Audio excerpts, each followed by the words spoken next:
Pandian store சீரியலில் அடுத்து வர எபிசோடில் நம்ம பாண்டியன் இருந்துட்டு சரவணன் கிட்ட போயிட்டு அப்பா எது செஞ்சாலையும் உன் நல்லதுக்காக மட்டும்தானே செய்வேன்னு உனக்கு தெரியும் தானே அப்படின்னு சொல்லிட்டு கேட்கவும் இதில் இடப்பா சந்தேகமாக இருக்கு உங்களுக்கு. நீங்கள் எனக்காக என்ன பண்ணாலையும் அதில் ஒரு அர்த்தம் இருக்கும்பா. நீங்கள் எதை பற்றியும் கவலைப்படாதீங்க. என்னடா பையனோட வாழ்க்கை இப்படி ஆயிடுச்சுன்னு வருத்தப்படாதீங்க. அவள் என்னை விட்டு போனதுக்கு அப்புறமா தான் நான் கொஞ்சம் நிம்மதியாகவே இருக்கேன்ப்பா அப்படின்ற மாதிரி சொல்லிடுறாங்க. அதுக்கு அடுத்ததாக பாண்டியன் இருந்துட்டு என்னதான் இருந்தாலையும் அவங்கக்கிட்ட நம்ம எதையுமே எதிர்பார்க்கவே இல்லை. ஆனால் எல்லாத்தையும் மறைச்சி போய் சொல்லி கல்யாணம் பண்ணி வச்சுருக்காங்க. அதை நம்ம எப்போவுமே மன்னிக்கவும் கூடாது.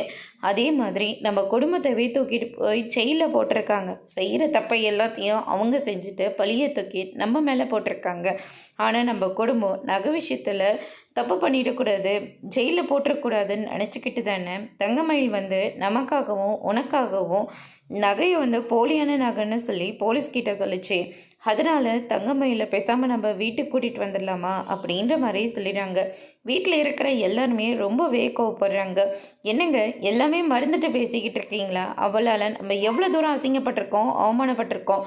வேண்டாங்க, அந்த குடும்பத்தில் இனிமேல் எந்த ஒட்டு உரமும் இந்த வீட்டுக்கு வேண்டாம் அப்படின்ற மாதிரி நம்ம கோமதி வந்து சொல்லிடுறாங்க.